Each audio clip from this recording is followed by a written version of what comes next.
시키는 학교에서 퇴학당한 평범한 불량배였어. 하지만 어느 날 정체불명의 괴한이 그를 습격해 아버지를 죽이고 그는 자신의 몸에 악마의 피가 흐른다는 것을 알게 되고 복수를 위해 힘을 키우기로 결심하지. 아주 오래전 일본에는 오니오에나이라는 악마들이 살았지. 모든 것을 파괴하고 인간들을 마음대로 죽였어. 그 누구도 감히 그들에게 맞설 수 없었지. 하지만 그때 마마테로 마모티로라는 용감한 남자가 인류의 구원자로 나타났어. 그는 오니들의 본거지를 습격해 수천 명을 죽였지. 하지만 그것은 마마테로와 오니 사이의 긴 전쟁의 시작에 불과했고 그 전쟁은 현대에도 계속되고 있습니다. 이 오래된 동화가 자신의 운명과 어떻게 연결되는지 모른 채 시키라는 이름의 10대 소녀는 친구와 통화하며 총기 컬렉션을 정리하고 있습니다. 그는 최근 싸움 때문에 학교에서 퇴학당한 사실에 대해 웃으며 매일 반 친구들의 못생긴 얼굴을 보는 것이 지긋지긋했기 때문에 신경 쓰지도 않는다고 말합니다. 바로 그때 그의 양아버지 치요시가 도착해서 그의 머리를 때립니다. 왜 학교에서 쫓겨났는지 설명하라고 다그칩니다. 시키가 자신을 내버려 두라고 하자 치요시는 그를 한 번 더 때리려고 합니다. 은혜도 모르는 놈이라면서요. 하지만 시키는 이번에는 그를 피합니다. 치요시는 시키에게 이 모든 총들이 대체 뭐냐고 묻습니다. 그들은 와인 가게를 운영하지 총포상을 운영하는 게 아니니까요. 시키가 그를 비웃으며 와인 가게는 겨우 운영되고 있다고 말합니다.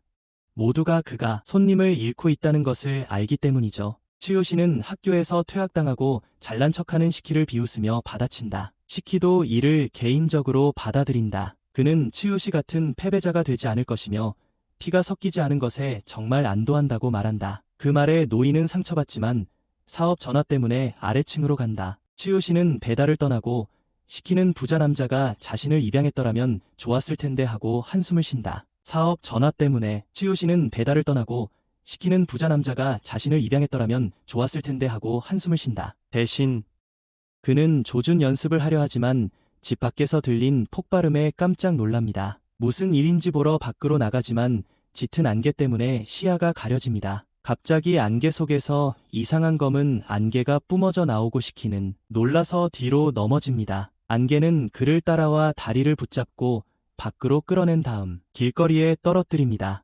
시키가 일어나서 도대체 무슨 일이냐고 생각할 때 흰옷을 입은 무서운 노인이 나타나 그를 공격할 준비를 합니다. 하지만 바로 다음 순간 치요시가 돌아와 차로 공격자를 들이받고 시키에게 차에 타라고 말합니다. 지금 당장 나라를 떠나는 수밖에 없다고 말하며 최대한 빨리 차를 몰아 달아납니다. 나라를 떠나는 수밖에 없다고 말하며 하지만 시키는 아직 무슨 일이 일어났는지 이해하지 못했습니다. 아버지에게 어떻게 차로 사람을 죽일 수 있냐고 묻지만 치요시는 그 남자가 아직 죽지 않았고 그 남자에게서 최대한 멀리 떨어져야 한다고 말합니다. 멀리 떨어져야 한다고 말합니다. 그는 매우 괴로워하며 시키에게 잘 들어보라고 한다. 시간이 많지 않으니 많지 않다. 치요시는 시키에게 자신이 오니의 후예이며 방금 그를 공격한 자는 마마테로의 후예라고 말한다. 공격한 자는 마마테로의 후예라. 시키가 농담하지 말라고 지금은 그럴 때가 아니라고 하지만 치요시는 진심이라고 말한다. 바로 그때 검은 안개로 된 칼날이 차 지붕을 뚫고 들어오고 치요시는 간신히 피한다. 그는 공격자가 따라잡았다는 것을 깨닫고 갑자기 차창이 검은 안개로 뒤덮여 시야가 완전히 가려집니다. 치요시는 버려진 창고 근처에 차를 세우고 재빨리 내리며 시키에게 즉시 숨어야 한다고 말합니다. 바로 그때 차가 폭발하고 치요시가 뒤돌아보니 시키가 사라졌습니다. 다행히 그는 검은 안개 자국이 창고로 들어가는 것을 보고 아들이 그곳으로 끌려갔다는 것을 깨닫습니다. 창고 안에서 시키는 검은 안개로 만들어진 거대한 거미줄에 갇히고 사마달이라는 무서운 남자가 그 앞에 서 있습니다.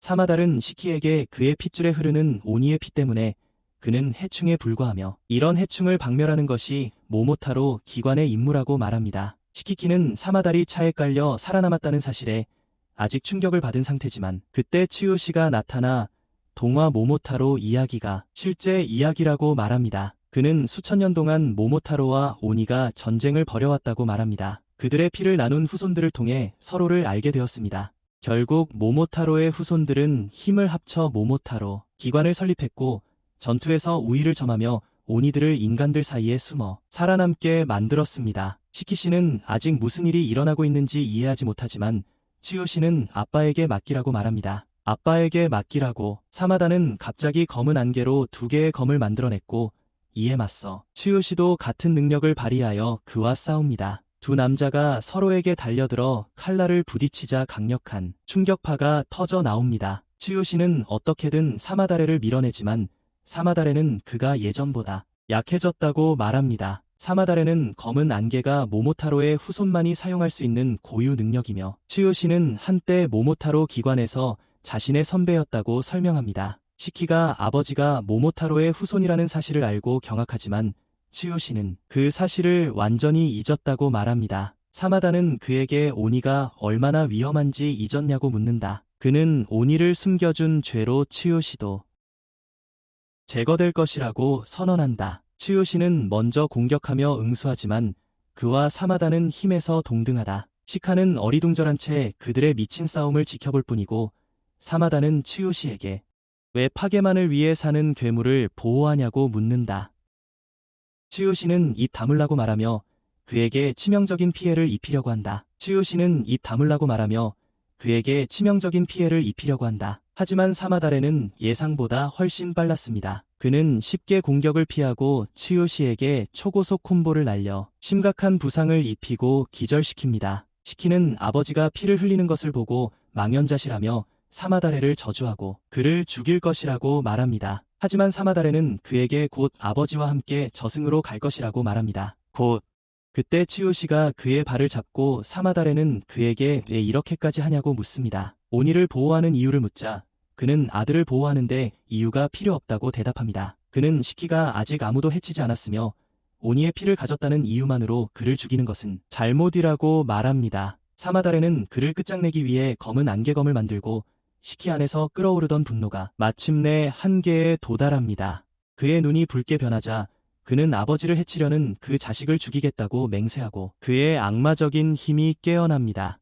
그의 얼굴 모든 모공에서 피가 흐르고 악마뿔이 솟아납니다. 그의 머리, 시키가 사마다레를 죽이겠다고 소리치자 그 남자가 그를 돌아보는데 시키가 더 이상 거미줄에 묶여있지 않다는 것을 알게 됩니다. 바로 다음 순간 그의 얼굴 옆에 피로 만들어진 총들이 나타나고 하지만 그의 빠른 반사 신경 덕분에 모든 총알을 막아냅니다. 하지만 시키는 이미 그 장소를 떠났고 사마다레가 어디에 숨어있는지 궁금해하는 동안 그는 시키가 있는 옥상에서 피가 떨어지는 것을 발견합니다. 미친 배트맨처럼 거꾸로 매달려 있습니다. 피투성이 된 시키를 보고 사마다는 시키가 각성했음을 깨닫는다. 이제 그는 자신의 피를 조종하며 싸울 수 있지만 그것이 가장 무서운 것은 아니다. 오니와 싸우는 것에 갑자기 시키가 그에게 달려들어 강력한 공격으로 그를 밀어낸다. 타격.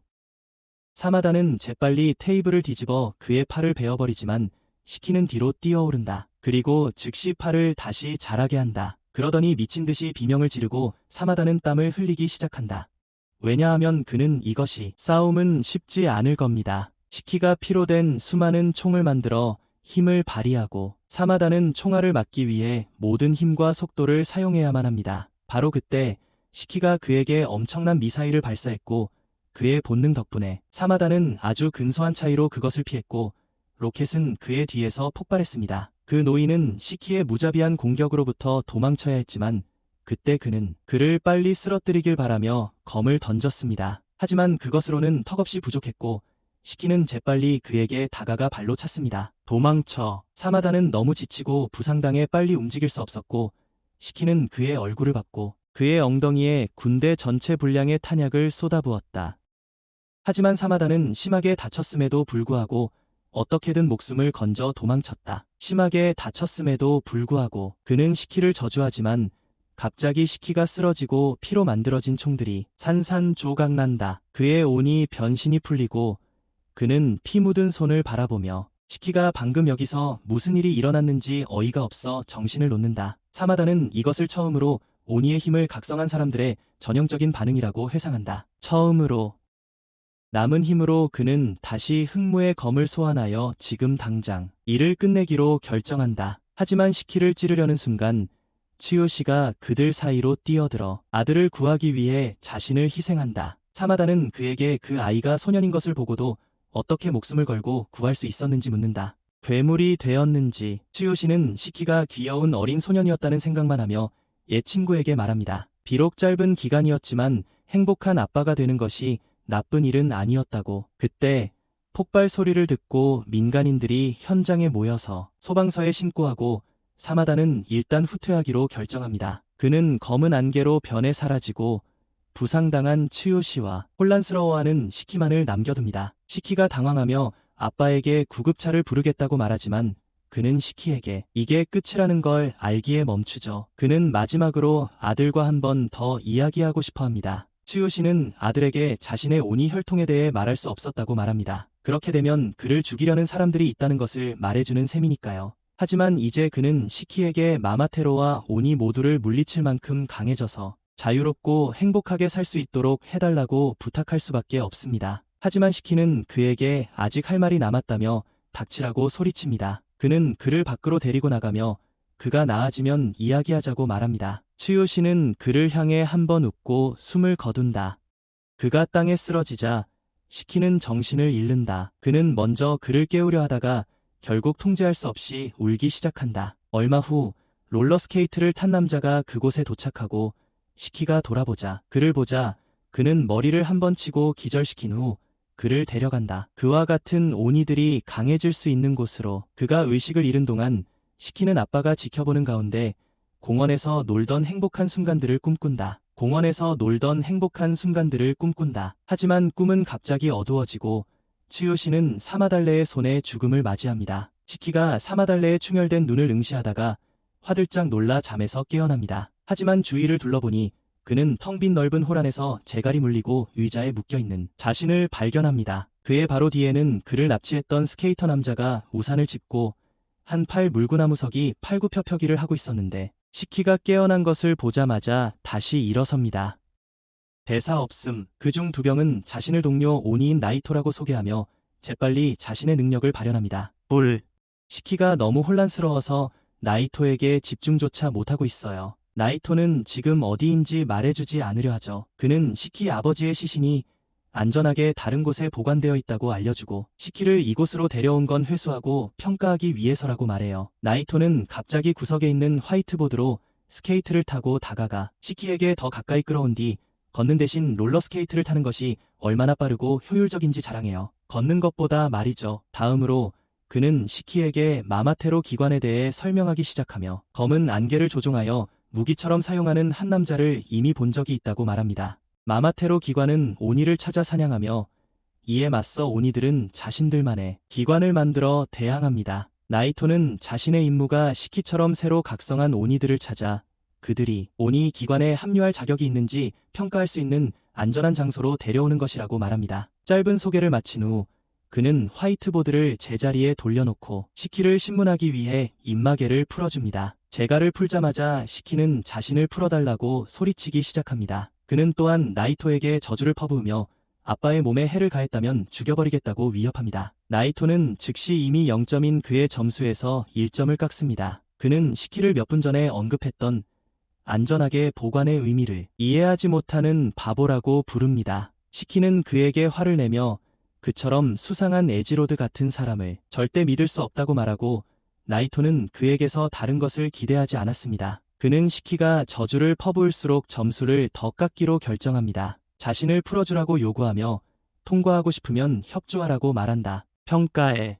시키에게는 평가 따위는 중요하지 않지만 빨리 자유로워지고 싶기에 분노를 억누르려 한다.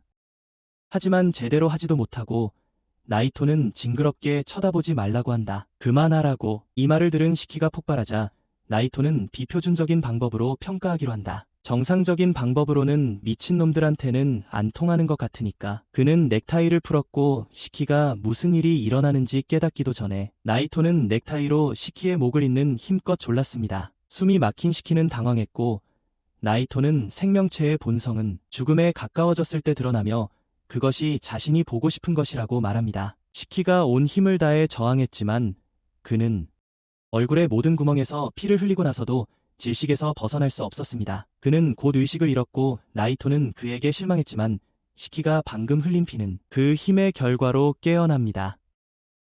날카로운 가시로 변해 나이토를 공격하지만 나이토는 어렵지 않게 피한다. 어렵지 않게. 갑자기 머리에 겨눠진 피로 만든 게틀링건을 발견하고 그 뒤에는 광전사 상태의 시키가 있다. 그는 나이토에게 발포하고 만족한 듯 물러나지만 그의 공격은 우산을 피로 코팅해 자신을 보호한 에지로드에게 닿지도 않았다. 피로 코팅에 그는 시키가 사용하는 법조차 모르기 때문에 시키의 점수에서 100점을 깎는다. 자신의 피를 흘리고는 광폭화 상태가 끝나면 아무것도 기억하지 못할 텐데도 그에게 실제로 어떻게 하는지 보여주기로 합니다. 시키가 갑자기 그에게 달려들지만 나이토는 모든 것에 대비하고 있었고 몇 분 후 시키는 의식을 되찾고 땅에 패배한 채 쓰러져 있습니다. 땅에 그는 방금 무슨 일이 일어났는지 이해할 수 없지만 붉게 물든 손을 보고는 다시 통제 불능 상태가 되었다는 것을 깨닫고 당황합니다. 나이토는 침착하게 그의 위에 앉아 기억이 없는 것은 당연하다고 말합니다. 공백입니다.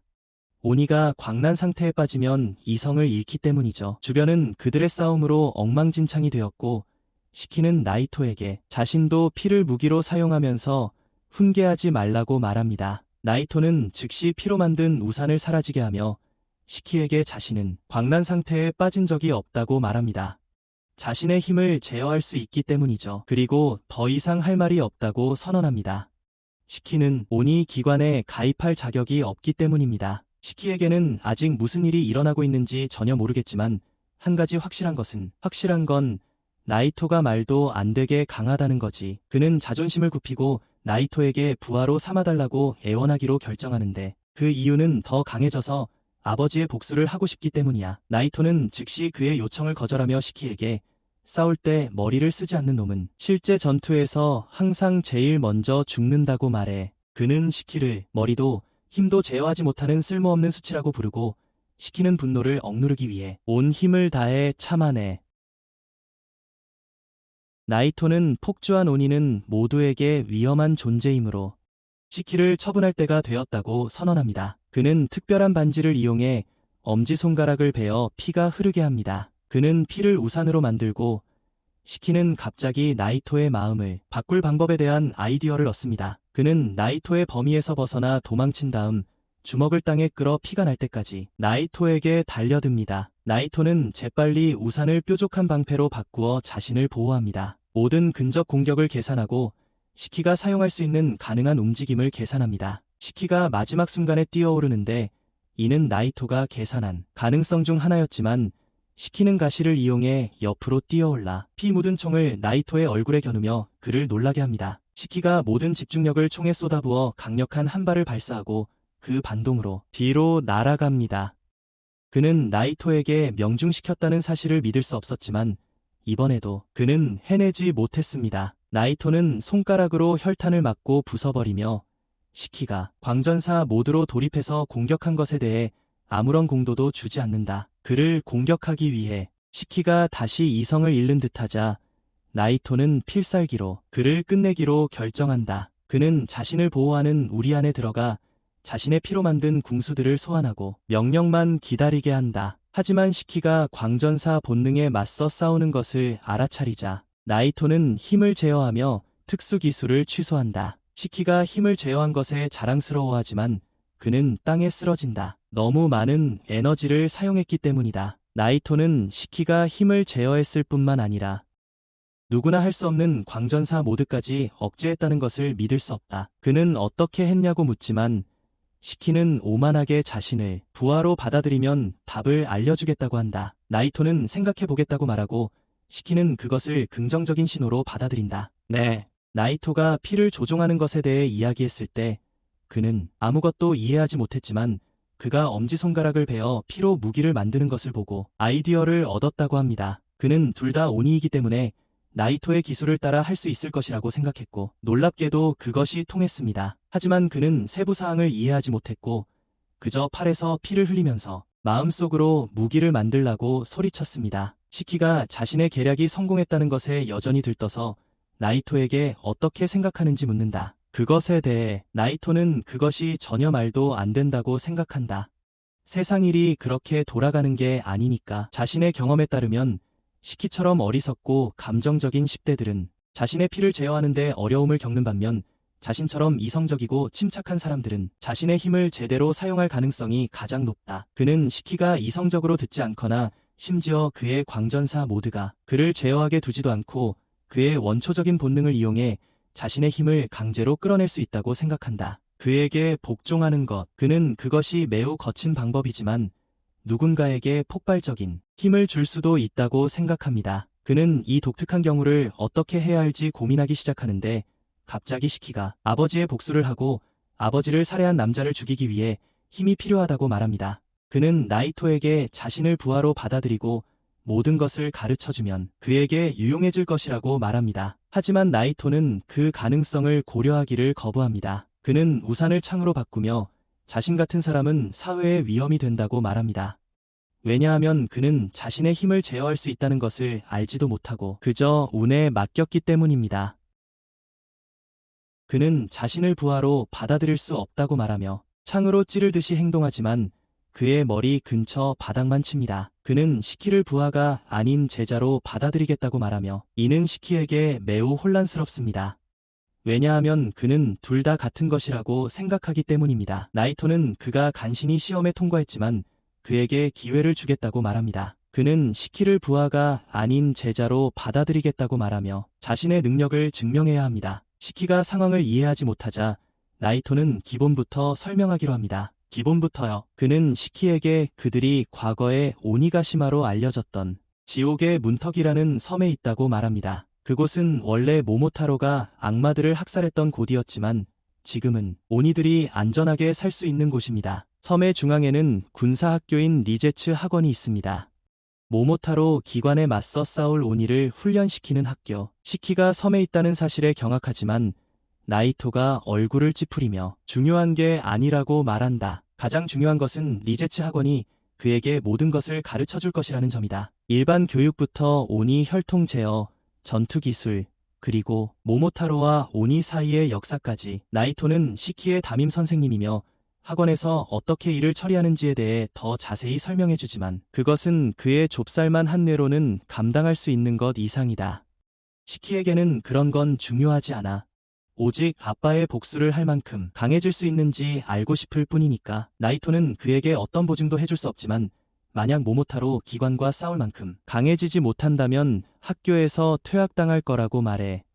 고 시키는 옷을 차려입고 다른 종류의 학교에 갈 생각에 들떠있지만 나이토는 올해 다른 사람들도 시험에 합격했고 시키는 아마 그들 중에서 가장 실력이 떨어질 거라고 경고해. 갑자기 시키는 아빠를 떠올리며 나이토에게 시신이 어디 있는지 묻는다. 나이토는 시키의 신념에 따라 장례식을 치르기 위해 그를 영안실에 안치했다고 대답합니다. 시키가 아버지의 죽음을 생각하며 우울해하자 나이토는 그에게 우울한 바보가 되는 건 시간 낭비이니 복수를 위해 더 강해지는 데만 집중해야 한다고 말합니다. 시키가 나이토가 결국 좋은 사람 같다고 말하자 나이토는 당황하며 시키에게 자신보다 먼저 수업에 도착하지 않으면 퇴학당할 것이라고 말하며 서둘러 떠납니다. 시키가 어떻게든 그를 따라잡고 최대한의 오라를 얻기 위해 어떻게 교실로 들어가야 할지 고민하던 중 나이토가 그를 문으로 차넣어버린다. 시키는 멋없는 입장 때문에 오라 빚을 진 것 같다고 느끼고 코피를 닦을 휴지를 마스크 쓴 소년 진에게 부탁한다.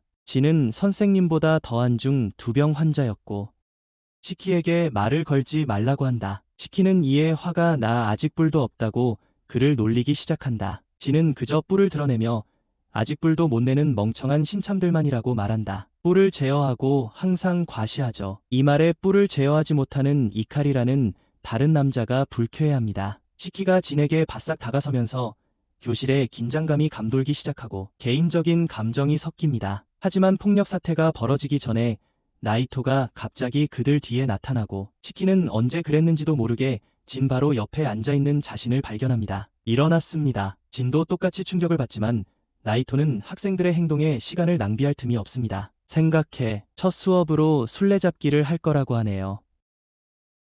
학생들을 모두 숲으로 데려가서 학교로 돌아올 시간을 1시간 준다고 말하죠. 그에게 잡히지 않도록 조심하면서요. 나이토는 정해진 시간 안에 학교로 돌아오지 못하는 학생은 퇴학시킬 거라고 선언하고 시키의 반박은 신경 쓰지 않아요. 그리고 학생들에게는 힘을 자유롭게 사용해도 된다고 말하며 누군가 폭주할 경우에만 자신의 힘을 사용하겠다고 합니다. 진은 자신의 힘을 쓰지 않으면 죽을지도 모른다고 자신 있게 말하고 나이토는 아무렇지도 않아 합니다. 오히려 자신을 죽이는 사람은 즉시 졸업하고 원하는 부대에 들어가 모모타로 기관과 싸울 수 있다고 말합니다. 학교는 현실의 어려움에 대비하기 위한 곳이며 매 단계마다 시험을 볼 것이라고 말합니다. 모두 준비되었는지 묻자 시키는 최선을 다해 시험에 합격하겠다고 답합니다. 최선을 다해 시험에 합격하겠다고 답합니다. 나이토는 또 다른 규칙이 있다고 밝히며 내 것보다 더 작은 공 2개를 꺼낸다. 내 것보다 더 작은 공 2개를 꺼낸다. 그는 학생들에게 이 시험을 통과하려면 아카데미에 도착할 때 공을 가지고 있어야 한다고 말하고 갑자기 그 공들을 금지 구역으로 던져버린다. 금지 구역으로 던져버린다. 학생들은 공이 2개뿐이니 싸워야 할 거라고 생각하지만 나이토는 팀을 나눌 것이라고 밝힌다. 첫 번째 팀에는 시키와 진, 그리고 소심한 분홍머리 계집애가 있다. 오메르. 두 번째 조는 불량배 디카리와 범생이 주찌. 세 번째 조는 소심한 로쿠와 그 자리에 있는 사람들 중 가장 자신감 넘쳐 보이는 쿠이나이입니다. 나이토는 세 팀에게 15분 뒤에 제한구역으로 들어갈 테니 먼저 출발하라고 말하지만 시키가 그를 방해하며 가면 쓴 괴짜와 팀을 이루고 싶지 않다고 말합니다. 나이토는 팀워크를 발휘하지 못하면 퇴학당할 것이라고 말하고 말을 취소할 수밖에 없었어. 그 후 오머는 평생 여성과의 교류가 전혀 없었던 시키에게 정중하게 자신을 소개합니다. 호머가 다가오는 것을 보고 그는 즉시 설렘을 느끼고 그녀를 보호하겠다고 자신 있게 말합니다. 그 말을 듣고 그녀는 당황하며 그럴 필요 없다고 말합니다.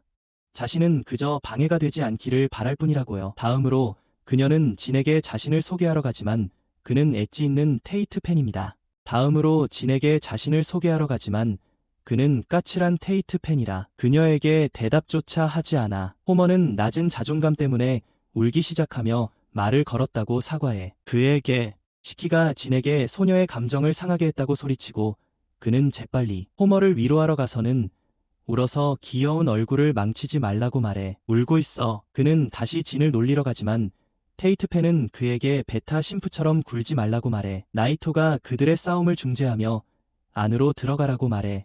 왜냐하면 그들은 하루 종일 시간이 있어. 진과 시키는 즉시 금지된 숲으로 달려갔고 잠시 어리둥절하게 주변을 둘러보다가 호머도 그들을 따라갔다. 안으로 들어가자 진은 나루토의 닌자처럼 나무 사이를 뛰어다니기 시작했고 나이토를 죽이면 졸업할 수 있고 원하는 부대에 들어갈 수 있다는 생각에 잠겨 있었다.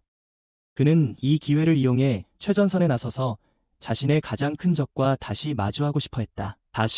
그런데 갑자기 시키가 뒤에서 그를 공격하며 그의 내면의 독백을 깨뜨립니다. 진이 대체 무슨 문제냐고 묻자 시키는 자신이 그보다 더 강하다는 것을 증명하겠다고 답합니다. 진 역시 싸울 준비가 되었고 가면을 벗어 입 주변에 끔찍한 흉터를 드러냅니다. 시키가 섬뜩해하지만 그는 낡은 흉터를 자랑하는 건 약한 자들이라고 말하지만 진은 그의 도발에 넘어가지 않습니다. 그는 단순히 장갑을 벗고 그의 손이 꿰맨 자국으로 덮여 있음을 드러냅니다. 마찬가지로요. 그는 꿰맨 자국 중 하나를 찢어 피를 흘려보내고 그것을 원형톱으로 바꿉니다. 시키가 이 광경을 보고 충격을 받는데 그는 체인소맨의 작가가 자신의 아이디어를 베꼈다고 그들을 고소할 것이라고 생각하기 때문입니다. 진은 그에게 시간을 낭비하지 말고 무섭다면 도망가라고 말하지만 시키는 지금 도망가면 아버지의 죽음에 대한 복수를 할 수 없을 것이라고 대답합니다. 말이죠. 그 말을 들은 진은 당황하지만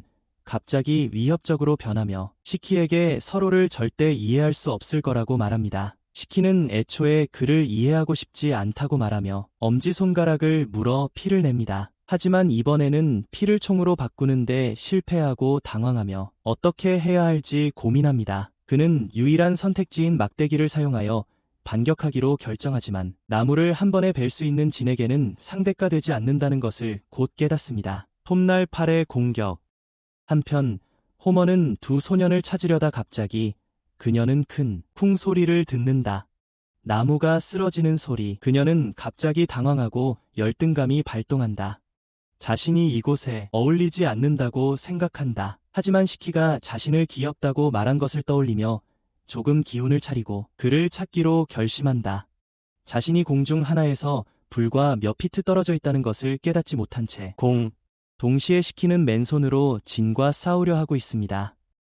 진은 그에게 전기톱 능력을 쓰지도 않고도 여전히 쉽게 그를 제압할 수 있습니다. 시키 본인은 자신의 능력을 어떻게 그렇게 쉽게 제어할 수 있는지 궁금해하지만 이내 깨닫습니다. 진의 능력은 자신의 오르나토와 다르다는 것을요. 그는 두 사람의 능력의 진정한 본질에 대해 생각하느라 집중력을 잃었고 진은 단 한 번의 주먹으로 그를 쓰러뜨립니다. 시키 본인은 이 때문에 좌절감을 느끼고 진은 패자가 평화롭게 울도록 내버려 두기로 합니다. 하지만 그가 막 걸음을 옮기려 할 때 시키가 다시 일어서며 싸움은 끝나지 않았다고 말합니다. 분노한 진은 그에게 전기톱을 날리고 바로 그 순간 호머가 그곳에 도착합니다. 그녀의 부정적인 생존 본능 덕분에 그녀는 자신이 총격선상에 서 있다는 것도 눈치채지 못합니다. 그것을 본 시키는 당황하지만 다행히 그녀를 안전한 곳으로 옮기는 데 성공하고 그 과정에서 약간의 부상을 입습니다. 그는 재빨리 호머 위에서 일어나 진에게 그녀에게 사과하라고 말하지만 진은 그의 약한 공격으로 그녀가 죽었다면 그녀의 잘못이었을 것이라고 대답한다. 공격. 시키가 이에 화를 내지만 갑자기 호머가 기도처럼 미안하다고 중얼거리는 소리를 듣는다. 기도. 그는 그녀에게 그녀의 잘못이 아니라고 말하지만 호머는 혼수 상태에 빠져 갑자기 코에서 피를 흘리기 시작한다. 피는 천천히 거대한 인간의 형상을 취하고 진과 시키는 모두 기겁한다. 이게 도대체 진격의 거인도 아니고 뭐냐고 궁금해합니다. 호머는 여성형 거인이 그들을 죽일 것이니 둘 다 도망치라고 말합니다. 그녀가 이렇게 말하자마자 여성형 거인은 전력을 다해 땅을 치고 시키가 간신히 공격을 피합니다. 반면에 진은 반격하기 위해 여성형 거인에게 바로 뛰어들지만 그의 전기톱은 거대한 몸에 큰 피해를 주지 못합니다. 시키는 호머에게 저것을 막을 수 없냐고 묻고 그녀는 아무것도 할 수 없어서 미안하다고 말합니다. 그녀는 피를 너무 많이 흘려 갑자기 쓰러지고 시키는 그녀를 여성형 거인에게서 떨어뜨려 놓기로 결심한다. 하지만 그는 거인이 그녀를 보호하는 것을 보고 충격을 받고 진조차도 호머의 피가 스스로 의지를 가지고 있는지 궁금해한다. 갑자기 여성형 거인이 격렬하게 피를 뿜기 시작하고 진은 바위 뒤에 숨는 동안 시키는 공격의 모든 힘을 정면으로 받는다. 울고 있는 호머는 여성형 거인에게 언니라고 부르며 멈춰달라고 부탁하고 시키는 그녀가 무슨 말을 하는지 혼란스러워하며 일어선다. 호머가 다시 달리라고 하지만 시키는 피를 너무 많이 흘리면 죽을 거라고 거절하며 자신 앞에서 또 다른 누군가가 죽는 걸 보고 싶지 않다고 말한다. 다시는. 갑자기 여성형 거인이 강력한 포효를 내뿜자 그 충격파는 숲밖에 다른 학생들에게까지 닿는다. 나토는 나뭇가지 위에서 모든 것을 지켜보며 시키와 진이 호머의 혈액 방출 능력을 상대하게 둔 다음 자신이 개입하기로 결정한다. 전투 장소로 돌아와 시키는 피를 흘리게 하려고 자신을 상처 입히려 한다. 무기로 쓰려고 하지만 그렇게 되지 않죠. 여성형 거인이 그를 공격하고 그는 피하지만 여성형 거인이 땅에서 돌을 집어던집니다. 그는 맞고 날아가지만 그를 가장 괴롭히는 것은 지금 자신이 얼마나 한심하게 약한지 깨닫는 것입니다. 그는 전에 한 번도 싸움에서 진 적이 없었지만 지금은 그저 쓸모없는 애송이일 뿐입니다. 그는 좌절감에 울기 시작하지만 그때 진이 싸움에 합류하러 나오고 울 거면 집에 가라고 말합니다. 시키가 그에게 화를 내며 눈물 흘린 거라고 말하지만 진은 그럴 시간이 없었다. 그는 다시 자신의 상처를 벌리고 이번에는 양팔에 두 가지 다른 종류의 전기톱을 만들어낸다. 여성 거인의 이전 공격으로 입은 피해가 여전히 그를 괴롭히고 있었지만 그는 눈앞의 모든 싸움에서 이기기로 결심했다. 나토는 멀리서 지켜보며 진이 동시에 두 가지 종류의 무기를 만들어낼 수 있다는 것에 감탄한다. 그는 오니의 피가 상상하는 어떤 형태로든 변할 수 있지만 과거의 트라우마, 선호도, 경험에 영향을 받는다고 설명하기 시작합니다. 한편 진은 원형 전기톱을 이용해 여성 타이탄에게 달려들어 기어 올라갑니다. 그는 리바이 아커만을 흉내내 여성 타이탄의 목을 공격하려 하지만 그녀는 자신을 보호하기 위해 팔 하나를 희생합니다. 그가 여성 타이탄과 싸우는 동안 시키는 손에게 무언가를 만들라고 소리칩니다. 자신은 왜 진처럼 무기를 만들 수 없는지 의아해하다가 문득 깨닫는다. 진은 오직 배는 것만 만들고 호말에조차 여성 타이탄과 개인적인 관계가 있다는 것을. 그는 자신이 보통 미국인보다 총을 더 좋아하기 때문에 총을 만들 수 있다고 생각하고 갑자기 자신의 능력을 제어하는 방법을 알아낸다. 다른 한편 진은 여성 타이탄과 싸우느라 힘들어하고 있었는데 그녀가 갑자기 큰 소리로 포효하여 그의 고막을 터뜨린다. 그는 균형 감각을 잃고 죽을 것이라고 생각하며 나토조차도 나서려 하지만 시키가 자신이 상대하겠다고 선언합니다. 지금요. 그는 여성형 거인에게 강력한 유탄 발사기를 겨누고 나토는 감탄합니다. 그가 알아냈다는 것에 시키도 새 무기를 시험해볼 생각에 신이 났지만 여성형 거인이 공격합니다. 그는 그녀의 공격을 피하고 그녀에게 유탄을 발사하여 즉시 산산조각냅니다. 진과 나토 모두 그의 힘을 보고 경악합니다. 여성형 거인이 조각조각 흩어지며 사라지기 시작하고 호마레는 의식을 잃습니다. 한편 진은 시키의 화력에 여전히 놀라던 중 갑자기 피가 쏟아지기 시작합니다. 하지만 그것은 시키의 이전 공격으로 공중에 흩뿌려진 피였을 뿐 이내 평범한 비로 바뀝니다. 진은 시키의 공격이 여성형 거인을 죽였을 뿐만 아니라 날씨까지 바꿨다는 것을 깨닫습니다. 반면에 시키는 그런 생각조차 하지 않아 호마레가 괜찮은지 보러 가기 시작하지만 그때 그의 시야가 흐릿해지면서 움직일 수 없게 땅에 쓰러져 바로 그때 나토가 와서 그에게 엄청난 양의 피를 쏟았다고 말하고 그래서 몸에 힘이 하나도 남지 않았다고 해. 시키가 아직 갈 수 있다고 말하며 어떻게든 몸을 일으키지만 그것은 5초도 가지 못하고 그는 다시 땅에 쓰러져. 나토는 시키를 자신의 힘조차 제어하지 못하는 초보자라고 부르지만 시키의 힘은 자신이 본 것 중 가장 강력한 힘이라는 것을 깨닫습니다. 그는 시키에게 피를 너무 많이 사용하면 죽을 수도 있다고 말하고 시키는 자신이 아닌 호마레를 걱정합니다. 그는 나토에게 호마레가 피를 많이 사용했을 수도 있으니 그녀를 확인해달라고 부탁하고 자신은 그녀를 확인한 후에 괜찮다고 말합니다. 나토는 시키가 이렇게 심각한 상태인데도 다른 사람을 걱정할 줄은 몰랐지만 그가 그들을 도우려던 순간 진이 공격을 시작합니다. 그에게 기습 공격을 가했어. 다행히 NATO는 공격을 막을 만큼 재빠르게 반응했고 그는 밀어붙여 진을 물러서게 했지. 진은 패배자들은 걱정할 필요 없다고 말해. NATO는 호마레가 응급치료를 받지 못해 죽으면 어떻게 되냐고 묻자 진은 자신과는 상관없는 일이라고 답해. NATO는 그 말을 듣고 역겨움을 느끼며 자신은 너처럼 이기적인 놈을 싫어한다고 분명히 말해. 진은 그것도 신경 쓰지 않고 그저 NATO에게 확인해 달라고 부탁해. 그를 죽이면 졸업할 수 있다고. NATO는 자신이 진실을 말하고 있다고 약속하고 그것으로 충분했다. 진은 돌진한다. 그에게 곧장 NATO는 헐크 바지와 같은 재질로 만들어진 우산으로 그의 피 묻은 전기톱을 막는다. 그것은 파괴 불가능하기 때문이다.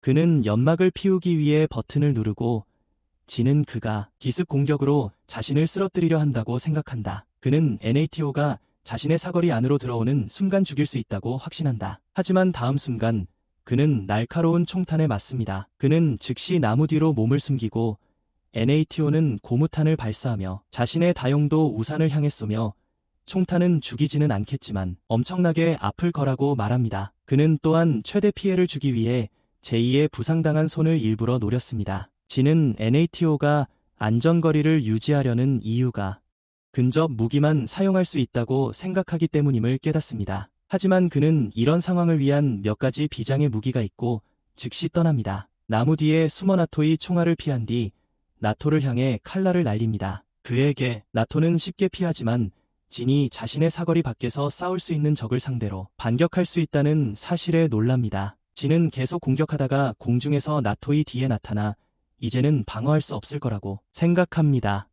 하지만 나토는 그에게 폭탄을 던지고 진은 당황합니다. 다행히도 그것은 또 다른 무해한 연막탄이었고 진은 NATO가 또다시 그를 원거리에서 쏠 겁니다. 그래서 그는 NATO가 뒤에서 들어와 척추를 부수는 펀치를 날릴 거라고는 예상조차 못합니다. 척추를 부수는 펀치로 NATO는 그에게 전투에서 예측에 너무 확신하면 기습 공격에 취약해진다고 훈계합니다. 그것 때문에 기습 공격에 취약해지는 거죠. 진은 너무 다치고 지쳐서 이제 움직일 수도 없지만 계속 저항하고 NATO는 우산을 뒤집어 그를 가두는 우리로 사용해야 합니다. 진은 계속 우산에서 벗어나려고 하고 NATO는 그에게 그렇게까지 하냐고 묻습니다. 아빠를 보고 싶어 안달이 났어. 그 말을 듣고 갑자기 침묵하더니 어떻게 그걸 알았냐고 나토에게 묻습니다. 그것을 나토는 그의 파일을 살펴봤기 때문에 그에 대해 몇 가지 알고 있다고 대답합니다. 그의 아버지가 모모타로라는 사실을 포함해서요. 진의 몸의 모든 세포가 이 말을 듣고 반항하는 동안 시키는 충격을 받습니다. 둘 다 비슷한 과거를 가지고 있다는 것을 알게 되자. 하지만 진은 아버지가 모모타로라고 인정하며 증오심에 가득 찹니다. 그 개자식이 모든 걸 빼앗아갔어. 가족을 죽이고 자신을 실험 대상으로 삼아 온몸에 흉터를 남겼지. 몸에. 진은 쓰레기로 연명하며 아버지에 대한 증오를 기억해 목숨을 걸어서라도 반드시 직접 죽이겠다고 맹세해. 그걸 위해 분노에 찬 진은 갑자기 힘이 폭발하며 자신을 묶고 있던 우리를 뽑아내. 하지만 진이 뭘 하기도 전에 나토는 진의 얼굴을 잡고 바닥에 내리찍으며 그를 멍청한 자식이라고 부른다. 나토는 진에게 꿈을 쫓다가 죽으면 그 꿈을 절대 이룰 수 없는 바보라고 말한다. 나토는 진에게 패배와 굴욕을 감수하더라도 꿈을 이루기 위해 살라고 말한다. 진은 마침내 그 말에 움직임을 멈추고 나토는 학교에 전화해서 여기 다친 학생이 있으니 간호사를 보내달라고 한다. 그는 호머가 그녀 때문에 이 시험에서 은퇴했다고 학교에 알립니다. 그리고 진도 묶여 있다고요. 반면에 시키는 여전히 서 있고 나토는 그에게 시간 제한이 6분밖에 남지 않았다고 말합니다. 그는 공 하나를 손에 쥐고 시키에게 그것을 빼앗으려 하거나 5분 안에 남은 공을 찾아 학교로 가라고 말합니다. 시키가 불공평하다고 말하지만 나토의 규칙대로 할 수밖에 없습니다. 그는 즉시 도망치고 시키는 그가 무엇을 하는지 보기 위해 그를 쫓기로 합니다. 한편 진은 나무에 묶인 채 조용히 앉아 있는데 갑자기 근처 덤불에서 시키가 튀어나옵니다. 그는 진에게 다가가 그를 풀어주겠지만 그 대가로 그와 함께 일해야 할 것이라고 말합니다. 진은 이 제안에 충격을 받고 시키는 둘 중 누구도 나토를 이길 수 없지만 함께 일하면 기회가 있다고 말합니다. 진은 바보에게 구출되는 것은 자존심을 상하게 할 것이라며 거절하고 시키는 자신이 바보라는 점에 대해 논쟁할 생각조차 하지 않습니다. 그는 진에게 그의 목표보다 자존심이 더 중요하냐고 묻습니다. 왜냐하면 그는 그냥 여기 앉아만 있어서는 목표를 달성할 수 없기 때문입니다. 진은 그에게 왜 그런 것에 신경 쓰냐고 묻고 시키는 그의 아버지가 마마타로였다고 밝힙니다. 마마타로였다고 밝힙니다. 진은 이 말을 듣고 충격을 받고 시키는 그에게 옛날 나루토처럼 그들이 같다고 말합니다. 한편 나토는 시키를 찾고 있는데 그를 찾을 수 없자 그가 돌아왔을 것이라고 의심합니다. 그가 돌아왔을 것이라고 의심합니다. 그때 진을 욕하며 도망치는 시키를 본 그는 즉시 시키를 궁지로 몰아넣기로 결심합니다. 그는 즉시 시키를 궁지로 몰아넣기로 결심합니다. 나토가 뛰어들자마자 시키는 멈춰서서 나토에게 시간이 얼마 남지 않았다고 말하며 공을 휘두릅니다. 시키가 속으로 진을 욕하기 시작합니다. 진이 자신을 돕지 않아서가 아니라 구출되었음에도 불구하고 자신이 주도권을 잡고 싶었기 때문입니다. 그때 진이 위에서 나토에게 뛰어들어 공을 노리지만 나토는 쉽게 피합니다. 나토는 쉽게 피합니다. 하지만 그건 페인트였고 진의 진짜 움직임은 끈으로 묶은 돌을 나토에게 던지는 것이었습니다. 끈이 나토의 몸을 감아 빠르게 구속하고 시키가 다른 한쪽 끝을 잡습니다. 다른 한쪽 끝을 잡습니다. 그와 진은 나토를 온 힘을 다해 끌어당기기 시작하지만 나토는 그들이 자신을 이길 만큼 체력이 충분하지 않다고 확신하며 발을 땅에 박습니다. 갑자기 진이 나토에게 피해 칼날을 쏘자 나토는 피하기 위해 균형을 잃고 넘어지려 합니다.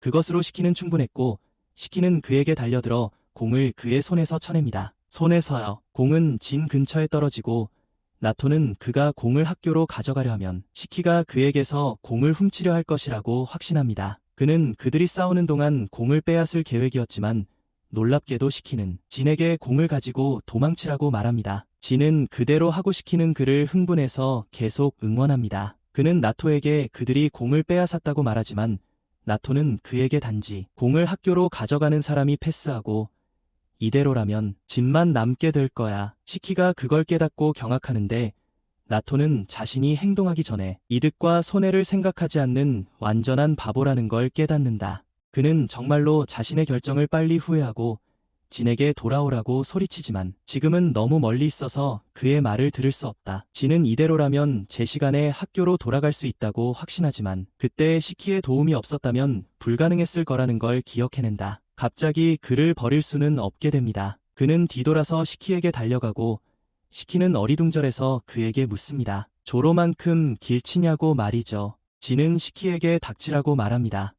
그가 이러는 유일한 이유는 자신의 성공을 바보에게 빚지고 싶지 않기 때문이라고요. 그는 차라리 실패하고 혼자서 목표를 달성하겠다고 말하며 그래서 시키에게 공을 가지고 아카데미로 가라고 부탁합니다. 하지만 그들이 막 접촉하려 할 때 작은 분홍색 생명체가 나타납니다. 엄청난 속도로 달려와 그들 사이에 멈춥니다. 나토는 즉시 훈련을 중단시키며 싸우면 안 된다고 말합니다. 그들의 고속 택배 애완동물인 무쿠가 여기 있을 때 말이죠. 그는 무쿠가 비상시에만 파견된다는 것을 알고 등에 있는 무전기를 작동시켜 모모타로 기관의 공격을 받고 있는 교토 지부로부터 지원 요청을 받습니다. 훈련 구역 밖에서는 나머지 학생들이 자신의 차례를 인내심 있게 기다리며 시키 일행이 이미 지나갔기 때문에 실패했다고 생각합니다. 시간 제한이야. 하지만 바로 그때 시키와 진과 함께 나토가 돌아와서 다른 학생들에게 교토 지부가 심각한 위험에 처해 있으며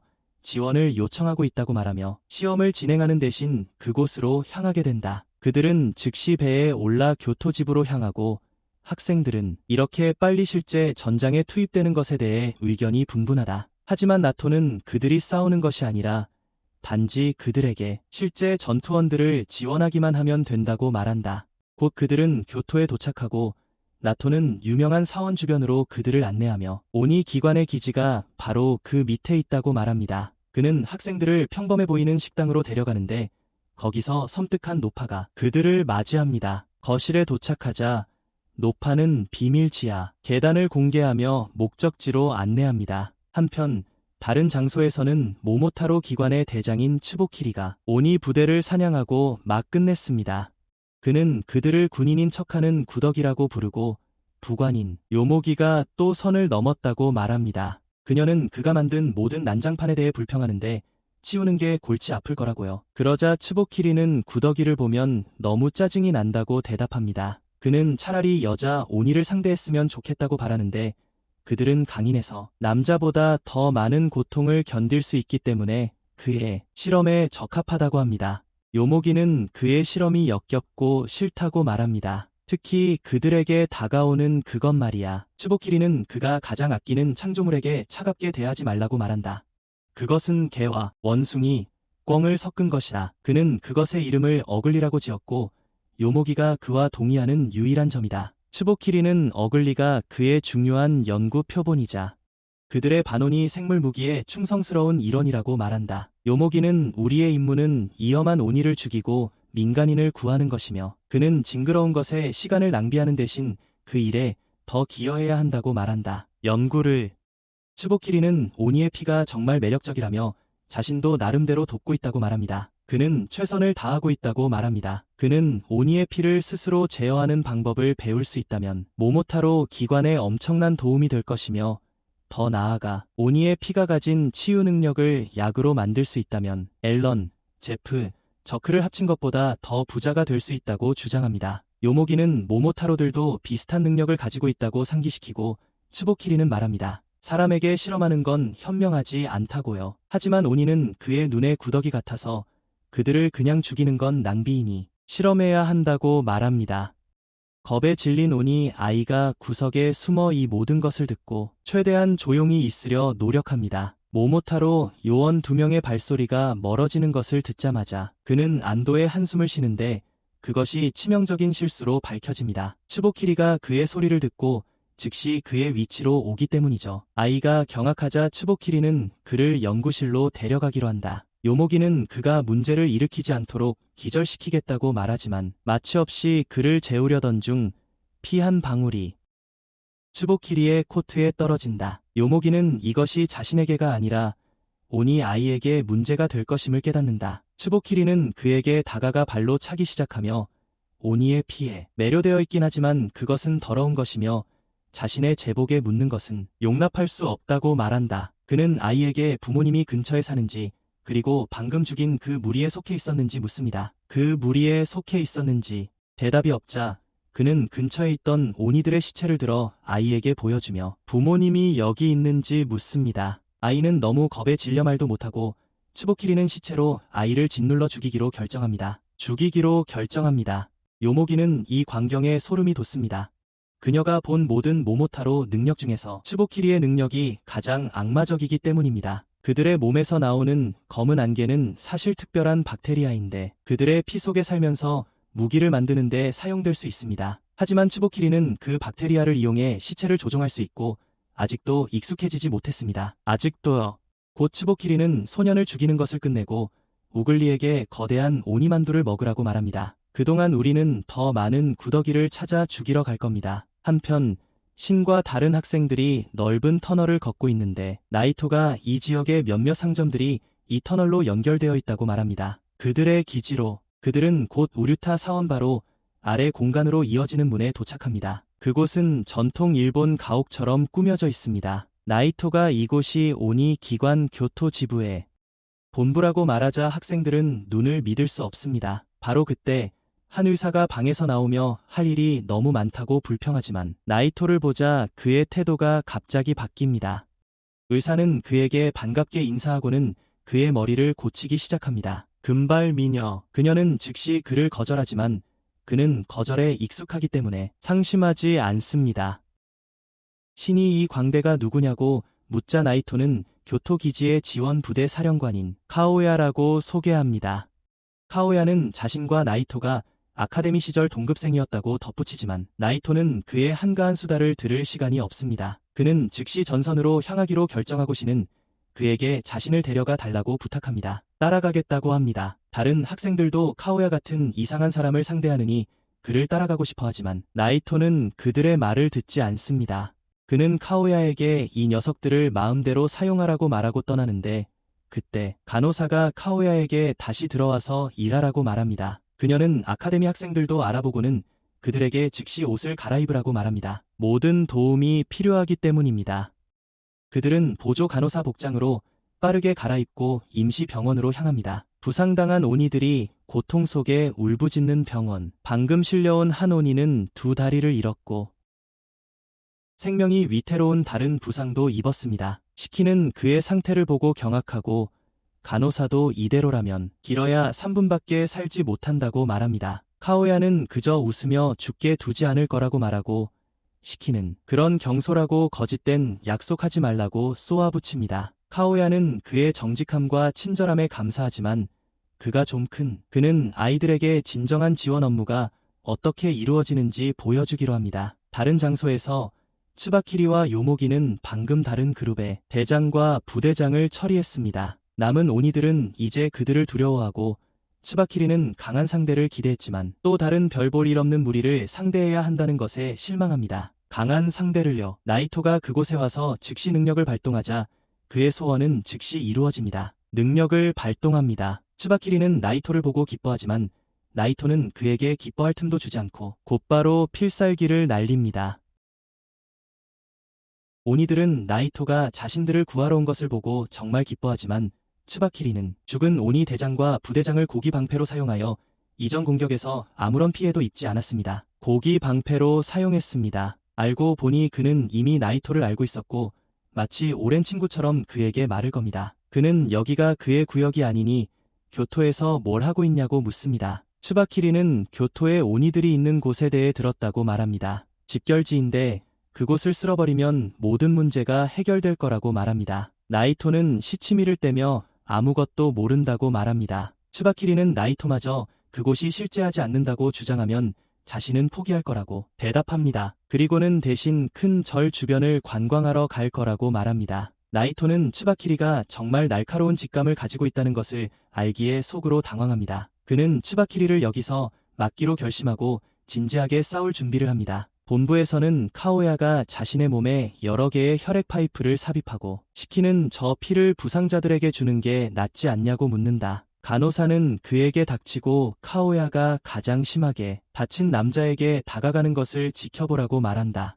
카오야는 그에게 지금은 둘 다 해줄 수 없으니 손을 재생시킬지 발을 재생시킬지 묻는다. 남자는 온 힘을 다해 아이들을 다시 안아줄 수 있도록 팔을 재생시켜 달라고 말한다. 카오야는 그렇게 해줄 수 있을 거라고 약속하지만 이 과정은 고통스러울 거라고 말한다. 말도 안 돼. 그는 부상당한 남자의 입에 피를 흘려보내기 위해 손목을 긋는다. 평범한 오니의 치유 능력을 몇 배나 증폭시킨다고 주장하면서 그의 피가 효과를 보이기 시작하자 남자는 고통의 비명을 지르기 시작하고 간호사는 학생들에게 그를 붙잡으라고 말한다. 시키와 다른 이들은 즉시 그녀의 명령을 따르고 그동안 그녀는 다른 이들에게 다음 방에서 피를 더 가져오라고 말한다. 얼마 지나지 않아 남자의 붕대 감긴 팔을 통해 무언가가 뚫고 나오기 시작한다. 시키가 사람 손가락처럼 보이는 걸 보고 소름 끼쳐 합니다. 다른 학생들도 돌아오고 갑자기 부상당한 남자가 팔을 재생하고 가슴에 심한 화상도 완전히 치유됩니다. 시키는 즉시 카오야에게 가서 다리도 재생할 수 있는지 묻고 카오야는 그렇다고 대답하지만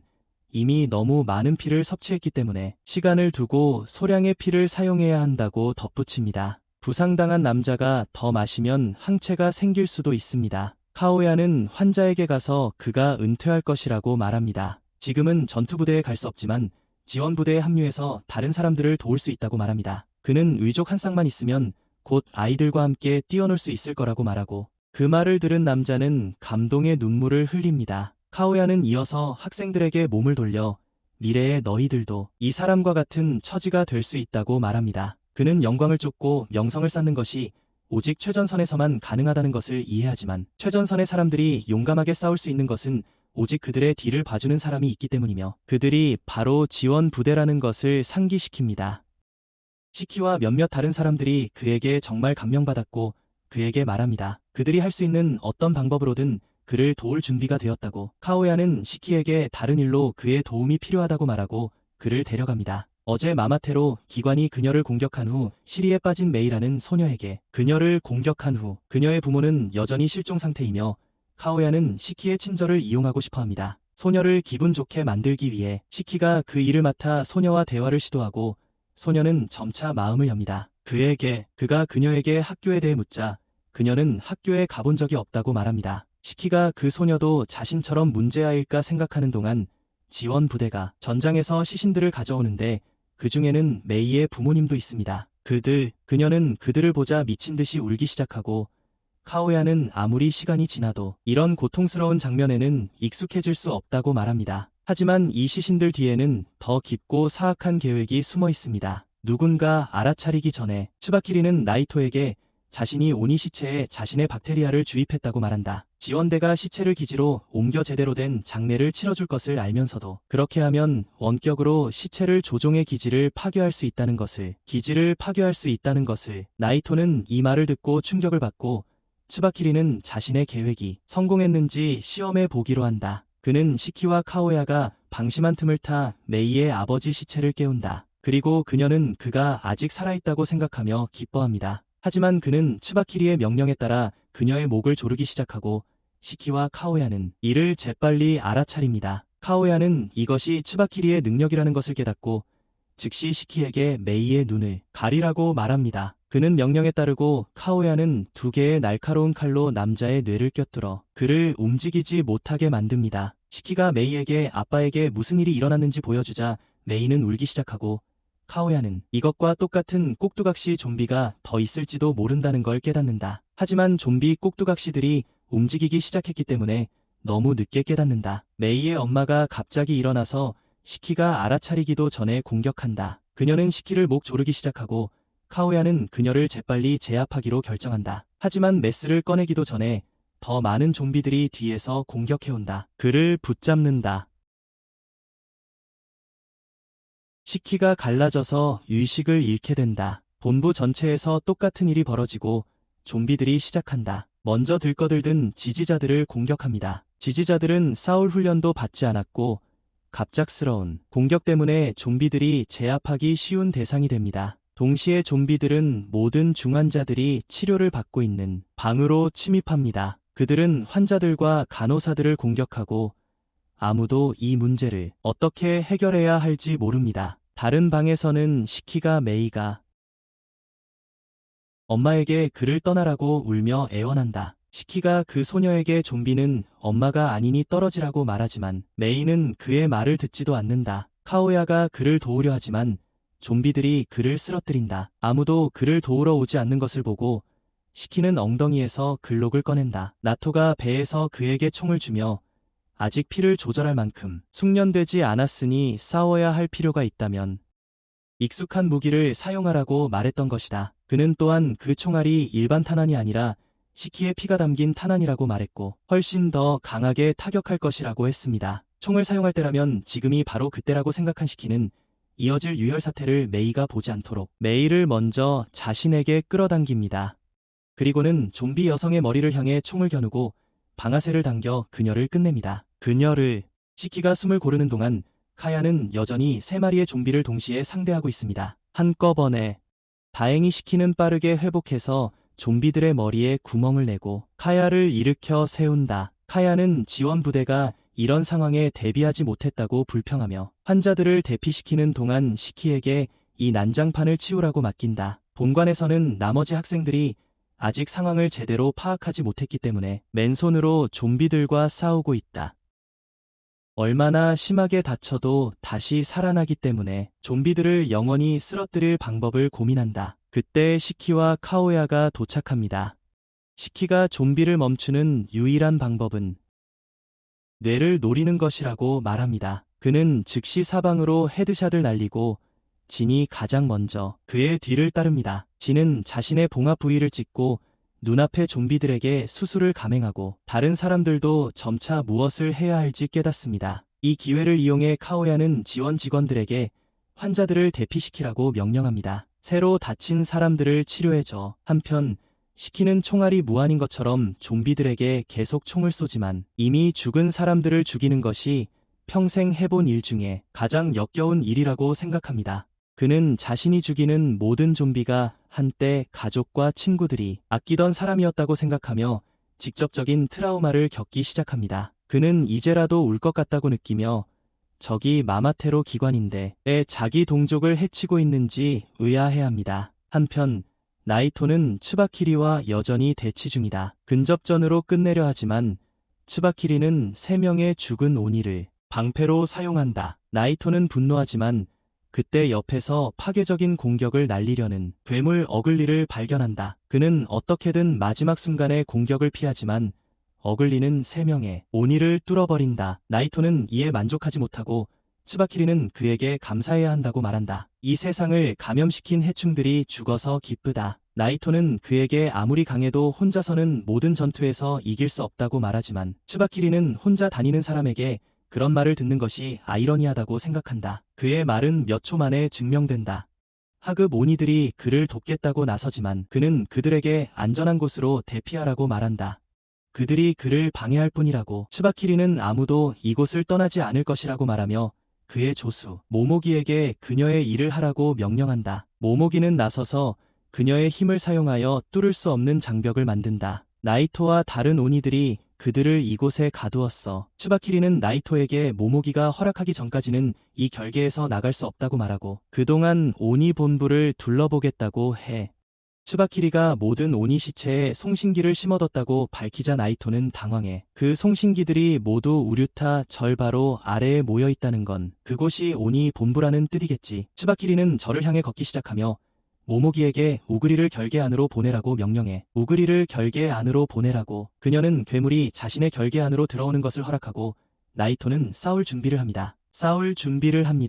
하지만 츠바키리는 이 괴물이 대량 생산품이라 희생되어도 전혀 상관없다고 말합니다. 희생되어도 괜찮다고 합니다. 그는 손가락을 튕기고 어글리의 배가 갑자기 부풀어 오르기 시작합니다. 나이토는 그것이 자폭하려는 것을 깨닫고 모두 엎드리라고 소리치지만 좁은 방 안에는 모모기의 결계를 부수고 주변을 파괴할 만큼 강력한 폭발을 피할 공간이 부족합니다. 건물들.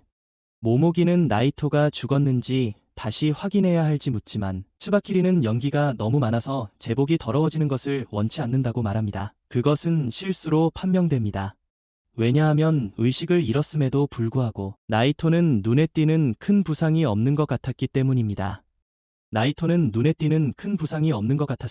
본부로 돌아와서 시키와 다른 사람들은 마침내 모든 좀비들을 물리쳤고 카오야는 환자들을 더 안전한 장소로 옮겼습니다. 그는 이 일로 문제가 해결됐다고 생각했지만 메이를 발견합니다. 메이는 부모님의 시신을 멍하니 바라보고 있습니다. 그가 메이를 위로하러 가자 시키도 합류합니다. 그는 메이의 엄마를 쏜 것에 대해 사과하지만 메이는 괜찮다고 차갑게 대답합니다. 시키가 메이의 반응에 충격을 받지만 메이는 계속해서 말합니다. 메이는 항상 이리저리 도망다니며 알지도 못하는 위협으로부터 숨어 지냈다고 말합니다. 친구도 없었고 학교도 가지 못했으며 그녀는 어렴풋이 짐작했습니다. 언젠가 이런 일이 생길 거라고. 그녀는 시키에게 걱정하지 말라고 말하며 가짜 미소를 짓고 그의 마음은 이 말을 듣고 산산조각난다. 그는 자신의 어린 시절과 슈퍼히어로를 얼마나 동경했는지 기억한다. 그들의 민담에서 마마테로는 영웅이고 오니는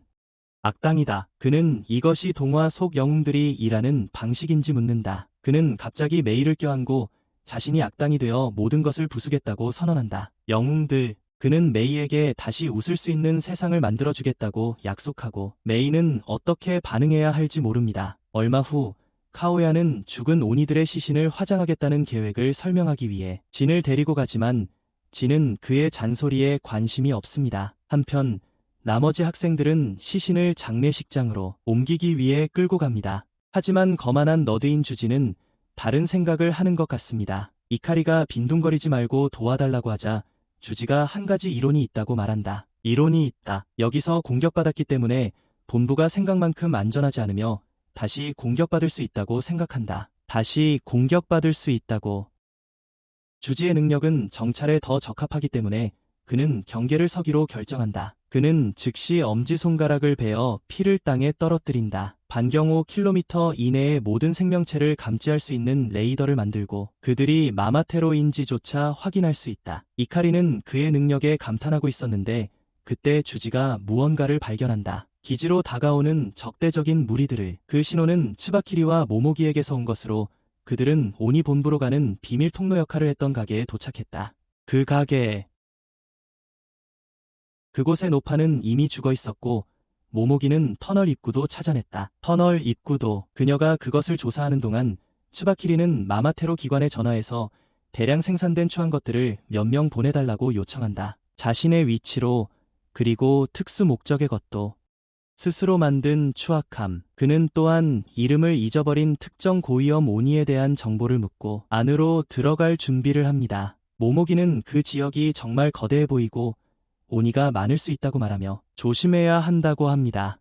이를 쉽게 하기 위해 독가스를 투하하자고 제안하지만 바로 그때 츠바키리는 다름 아닌 시키라는 고위험 오니의 파일을 받습니다. 그는 모모기에게 시키를 살리고 싶기 때문에 지금은 독을 사용할 수 없다고 말합니다. 그녀는 이 말을 듣고 놀라고 츠바키리는 시키가 정말 오니치고는 특별해서 그를 실험할 기회를 놓칠 수 없다고 말합니다. 한편 카오야는 진에게 죽은 친구들을 모두 화장하는 화장터를 보여줍니다. 친구들을요. 진은 그것을 보고 약간 당황하고 카오야는 마마테로 기관과의 전쟁이 시작되면 많은 사람들이 죽게 된다고 말합니다. 그는 진에게 그가 발을 들이는 길의 위험에 대해 경고하지만 거의 모든 것에서 회복할 수 있으니 너무 걱정할 필요는 없다고 말합니다. 그 후 그는 갑자기 진에게 너무 친한 척하며 여자친구가 있는지 묻습니다. 진은 그 이상한 사람을 완전히 무시하고 걸어가고 카오야가 그를 쫓아가는 동안 그는 갑자기 뒤에서 누군가 다가오는 것을 느낍니다. 그는 사실 뒤를 노렸지만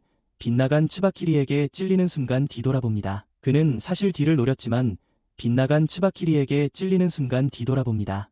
카오야는 너무 놀라 반응하지 못하지만 진은 본능적으로 그의 사슬톱을 발동하여 적과 싸웁니다. 하지만 그가 아무것도 하기 전에 모모기가 그의 뒤에 나타나 그를 제압합니다. 그녀의 검은 감옥 속 전기톱들이 그의 팔을 부러뜨립니다. 진은 고통에 울부짖지만 그의 팔을 감싼 검은 감옥은 오래 버티지 못합니다. 그는 고통에도 불구하고 적들에게 집중하려 노력하며 지금이 최악의 상황임을 깨닫습니다. 그와 카오야 둘 다 부상당했고 그는 적들에 대해 아무것도 모릅니다. 하지만 카오야는 이런 상황에서도 꽤 침착하며 진에게 서둘러 돌아가라고 말합니다. 적의 공격을 알리고 그가 두 마마테로를 막는 동안 진은 지원군을 데려오겠다고 약속하며 그의 명령을 따르고 카오야는 그의 주의를 눈앞에 두 적에게 돌린다. 츠바키리는 모모기에게 그녀의 일을 하라고 말하고 그녀는 본부 전체에 거대한 방벽을 만든다. 본부 전체를. 이때 카오야는 그녀의 능력이 세균으로 방벽을 만드는 것이라는 것을 깨닫고 본부에서 아무도 살아나가지 못하게 할 계획을 세운다. 카오야는 싸울 수도 없고 그도 싸울 수 없기 때문에 선택지를 계산하기 시작한다. 학생들이 앞에 있는 위험한 적들을 이길 만큼 강하다고 생각합니다. 그는 증언이 곧 오지 않을 것이라고 믿고 있으며 이는 단순히 그가 죽을 것이라는 뜻입니다. 갑자기 츠바키리가 그에게 시키를 아냐고 묻자 카오야는 상황이 생각보다 복잡하다는 것을 깨닫습니다. 그는 최선을 다해 싸우기로 결심하고 코트에서 독 주사기를 꺼냅니다. 그의 코트에서. 하지만 그가 그걸 쓸 기회를 얻기도 전에 츠바키리가 그의 목을 베어 깊고 피가 솟구치는 상처를 남긴다. 카오야는 그가 오는 것도 보지 못했기 때문에 당황하고 땅에 쓰러지며 그의 피가 사방으로 고압으로 튀긴다. 카오야가 점차 의식을 잃어가면서 그는 만약 자신이 죽게 된다면 마미 모모기가 자신을 끝내주길 바란다. 하지만 츠바키리는 그의 소원을 들어주지 않을 것이며 그는 카오야가 단 한 번의 공격으로 이미 죽었다고 생각한다. 그는 자신의 시체를 박테리아로 조종하려 하지만 갑자기 멈춘다. 방벽 밖에 흉측한 생명체들을 감지했기 때문이다. 그는 모모기에게 그들을 들여보내라고 말하고 모모기는 흉측한 생명체들에게 접근을 허락한다. 츠바키리는 그들에게 자신이 요청한 것을 가져왔는지 묻고 그중 하나가 큰 상자를 토해낸다. 큰 상자를 토해낸다. 그는 흉측한 생명체들에게 덮개를 열라고 명령하고 장식된 나무 블록이 드러난다. 츠바키리는 흉측한 생명체들에게 시키를 찾는 동안 상자를 조심스럽게 옮기라고 지시한다. 동시에 진은 모두에게 경고하기 위해 본부에 도착한다. 그는 주변에 아무도 없는 것을 보고 놀라지만 메인 홀로 들어서자 모두가 싸울 준비를 하고 있는 것을 발견합니다. 그들은 진을 보고 안도하지만 진은 왜 모두가 한 곳에 모여 있는지 궁금해합니다.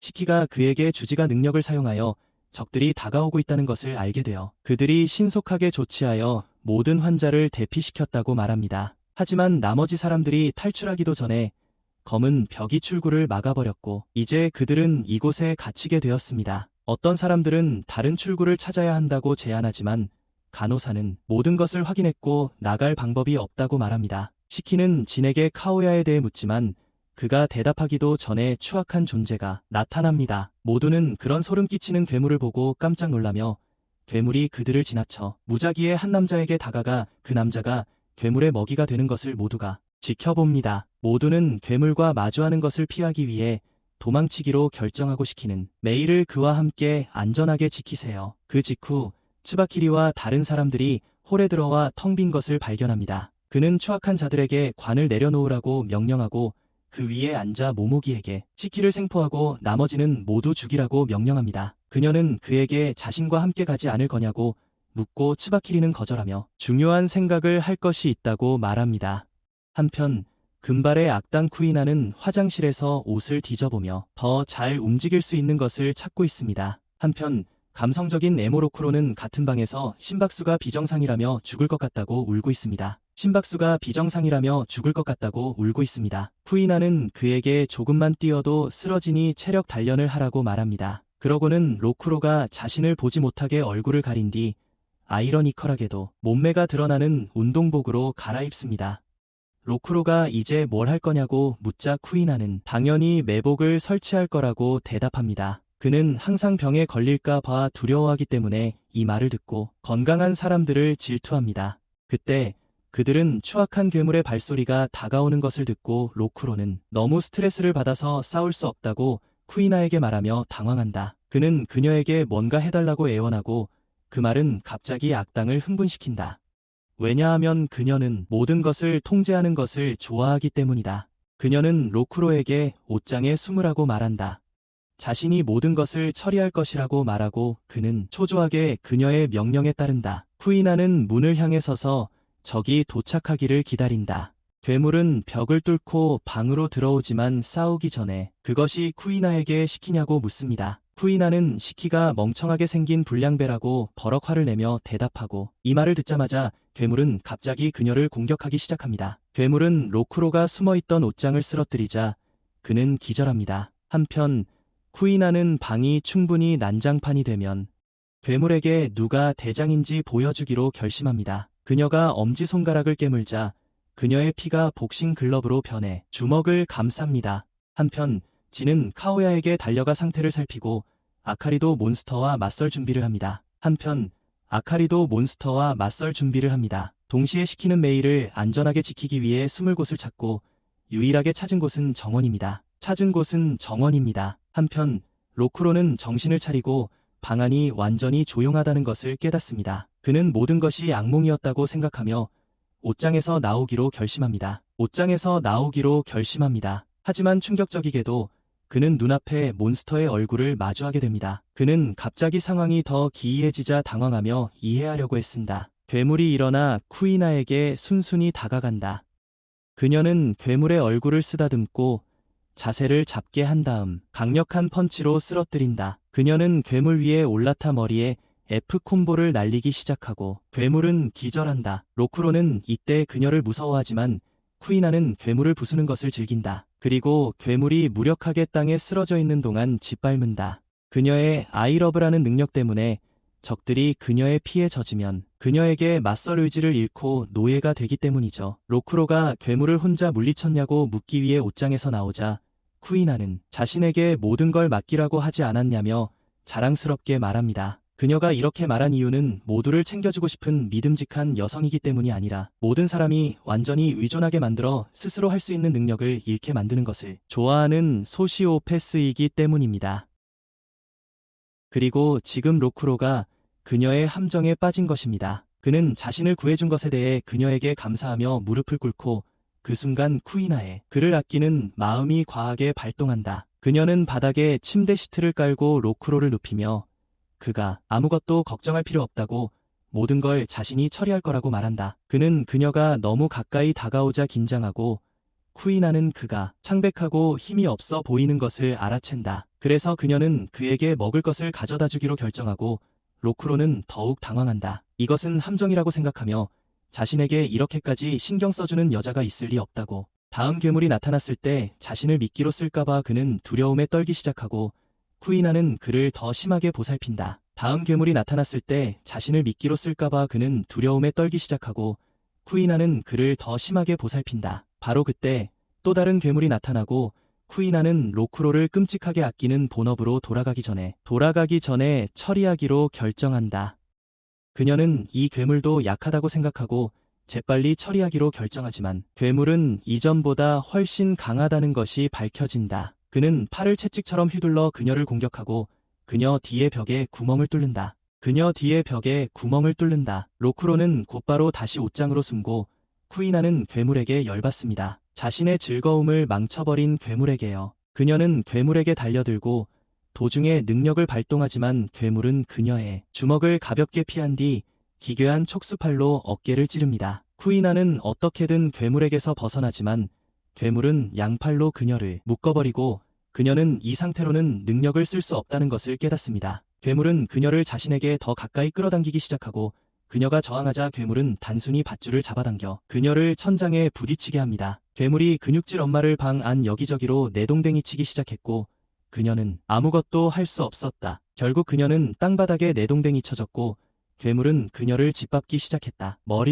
로크로는 이것을 보고 당황했지만 쓸모없는 쓰레기에게는 그것밖에 할 수 있는 게 없었다. 그는 그저 쿠이나가 부서지는 것을 지켜보며 누군가 와서 도와주기를 바랄 뿐이었다. 그는 자신이 약하고 겁쟁이라서 도울 수 있다고는 생각조차 하지 못했다. 하지만 그는 자신도 모르는 사이에 한심한 패배자가 되어버렸다는 것을 깨닫습니다. 그는 자신이 비겁한 패배자가 아니었던 시절을 떠올립니다. 그때 이후로 마치 영원과도 같은 시간이 흐른 것만 같습니다. 로크로는 인간들 사이에 많은 오니들이 살고 있는 작은 오지 마을에서 자랐습니다. 루루라는 소녀는 그의 첫사랑이었습니다. 그는 속으로는 겁을 잔뜩 먹고 있었지만 자신이 얼마나 멋지고 용감한지 보여주면서 항상 그녀에게 잘 보이려 했습니다. 하지만 루루가 곁에 있다면 무엇이든 할 수 있을 것 같았죠. 루루도 그의 곁에 머물렀고 둘은 대부분의 시간을 함께 행복하게 보냈습니다. 하지만 완벽해 보이는 그들의 삶 이면에는 문제가 있었습니다. 루루는 병에 걸렸고 오니였기 때문에 일반 의사에게 데려갈 수 없었죠. 마을의 유일한 오니 의사가 그녀를 안정시키고 건강하게 유지하는 데 도움을 주었지만 어느 날 마마테로 기관이 마을을 습격하여 오니 의사를 죽였습니다. 그가 없자 루루의 상태는 악화되었고 로크로는 그녀에게 약속했습니다. 근처 마을에서 다른 의사를 빨리 데려오라고. 그는 그녀를 위해서라면 뭐든지 할 수 있다고 자신을 믿어달라고 했고 룰루는 그에게 그가 자신이 아는 가장 멋진 남자였다고 말했습니다. 그녀는 그가 영원히 그렇게 있어주길 바랐고 그 직후 세상을 떠났습니다. 로크로는 이 일로 망연자실하고 충격에 빠졌고 곧이어 그의 열정도 사라졌습니다. 그는 더 이상 용감하거나 자신감 가질 이유가 없었습니다. 머리카락은 하얗게 변했고 불면증에 시달렸습니다. 정신 건강이 나빠져 지금의 패배자가 되었습니다. 로크로가 자신의 몰락을 생각하는 동안 괴물은 머리를 뾰족한 채찍으로 바꿔 쿠이나를 끝장내려 합니다. 로크로는 자신은 누구도 구할 수 없으니 괴물이 이를 끝내도록 내버려 두기로 결정합니다. 하지만 바로 그때 루루의 마지막 말이 그의 머릿속에 떠오릅니다. 그녀가 항상 멋지게 행동하라고 말했던 것을 기억하고 그것이 갑자기 그 안에 무언가를 일깨웁니다.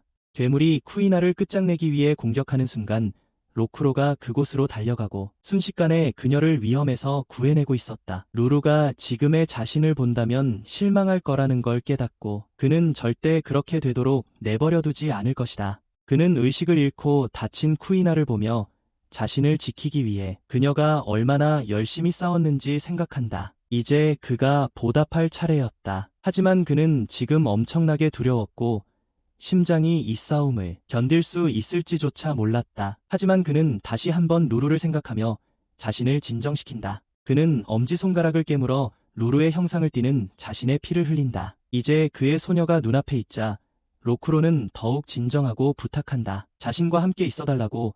비록 자신이 그녀가 원하는 만큼 멋지지 않더라도. 피로 만들어진 루루는 뒤에서 그를 안고 피는 천천히 그의 몸을 덮으며 그의 불안과 공포를 없애준다. 하지만 이것은 그의 진정한 능력이 아니며 로크로는 자신의 능력을 활성화할 수 있다. 그가 완전히 자신감을 가졌을 때 그의 피가 몸을 뒤덮자 로크로는 갑자기 어떤 K-팝 아이돌처럼 변한다. 변신 후 괴물이 그를 공격하지만 로크로는 그의 공격을 쉽게 피하고 공중에서 멋진 회전을 몇 번 하더니 괴물 뒤에 착지한다. 방 안은 이미 피로 만들어진 꽃잎들로 가득 차 있고 그 꽃잎 하나하나가 치명적인 칼날이다. 꽃잎이 괴물에게 닿자 괴물의 몸이 산산조각 나지만 괴물은 여전히 공격에서 살아남는다. 반면에 로크로는 루루가 함께 있어서 자신감이 넘친다. 그는 괴물에게 공격하라고 도전하며 모든 공격을 우아하게 피한다. 그러고는 루루와 함께 춤추던 여름축제를 떠올리며 괴물을 공격하기 위해 뛰어든다. 루루와 함께 춤추던 여름축제를 떠올리며 여자친구와의 추억에 잠긴 로크로는 괴물의 공격을 피하며 팔을 잘라내고 발로 싸우게 만든다. 괴물의 팔을 잘라내고 발로 싸우게 만든다. 그는 방 안을 돌아다니며 꽃잎 칼날로 채우고 치명적인 콤보를 날린다. 괴물을 산산조각 낸다. 한편 시키는 메이와 함께 못생긴 괴물들이 사라졌으니 이제 안심해도 된다고 말합니다. 하지만 메이는 부모님의 죽음 때문에 여전히 너무 우울해하며 자신도 부모님과 함께 죽었어야 했다고 생각합니다. 시키는 메이에게 그런 생각조차 하지 말라고 합니다. 부모님이 메이를 구하기 위해 목숨을 바쳤는데 메이가 죽으면 모든 것이 헛수고가 되기 때문입니다. 그는 메이에게 계속 살아가며 자신을 삼키려는 절망과 싸우라고 말합니다. 그는 메이가 할 수 있는 첫 번째 일은 그 빌어먹을 놈을 때려 눕히는 자신을 응원하는 것이라고 말합니다. 가족을 잃었죠. 그 후 시키는 모모타로를 물리치기 위해 그들을 찾아 나서기로 결심합니다. 하지만 메이는 시키가 이길 수 없다고 생각하고 시키는 희망을 버리지 않는 한 절대 지지 않을 거라고 말합니다. 한편 나이토는 다른 오니들이 깨워준 후 정신을 차립니다. 그는 15분 동안 기절해 있었고 오니들은 그가 자신들을 보호하기 위해 많은 피해를 입었다며 그에게 고마워합니다. 나이토는 그런 것에 신경 쓰지 않고 즉시 본부로 돌아가기로 결정합니다. 그가 학생들을 도울 수 있도록. 본부로 돌아온 시키는 츠바키리가 그저 한가롭게 있는 본당에 도착한다. 시키는 자신을 소개하며 시체들을 좀비로 만든 그 망할 놈이 너냐고 묻자 츠바키리는 기쁘게 긍정한다. 시키는 그에게 어떻게 죽은 사람들을 그렇게 모욕할 수 있냐고 묻자 츠바키리는 그저 그를 비웃으며 오니는 인간이 아니니 인권도 없다고 말한다. 시키는 이에 격분하여 그에게 글록을 겨누지만 츠바키리는 그저 지켜본다. 그를 호기심 어린 눈으로. 한편 진은 카오야를 찾으러 서두르지만 맘이 모모기에게 저지당하는데 그녀는 의사가 이미 죽었다고 말한다. 그녀는 진에게 쓰러진 친구를 위해 복수하고 싶냐고 묻고 그는 카오야는 신경 쓰지 않지만 어떤 모모타로든 기꺼이 죽일 것이라고 마주치는 대로 답한다. 그는 전기톱 칼날을 꺼내고 모모기도 맞서 싸우기 위해 자신의 힘을 발동한다. 진은 그녀에게 달려들어 전력을 다해 공격하지만 모모기는 뚫을 수 없는 방을 만들어 자신을 보호합니다. 그녀는 방을 나와 공격을 막자마자 즉시 해체하며 진에게 약한 공격으로는 자신을 건드릴 수도 없다고 말합니다. 진은 이를 도전으로 받아들이고 그녀를 죽이겠다는 결심을 더욱 굳힙니다. 한편 츠바키리는 시키에게 무기를 던지며 장난감 가지고 놀지 말고 진짜 힘으로 공격하라고 말합니다. 시키도 이에 분노하여 전력을 다해 날려버리기로 합니다. 그는 순수한 분노를 통해 자신의 힘을 제어하며 강력한 로켓 발사기를 만듭니다. 그리고 츠바키리에게 그를 파괴하기 위해 모든 것을 쏟아부을 것이라고 말합니다. 그는 메이가 이 빌어먹을 놈 때문에 얼마나 고통받았는지 생각하고 나토가 그에게 힘을 통제할 수 없으니 사용하지 말라고 했던 것을 떠올립니다. 시키는 아무도 자신에게 무엇을 할 수 있고 무엇을 할 수 없는지 말해주기를 원치 않으며 츠바키리에게 로켓 발사기를 발사하여 거대한 폭발을 일으킵니다. 하지만 츠바키리는 그 공격을 피했고 시키는 이를 기회 삼아 그를 조롱하며 목숨을 구하기 위해 숨어야 할 정도로 겁이 났냐고 묻습니다. 어쨌든 시키의 시선은 관으로 향하고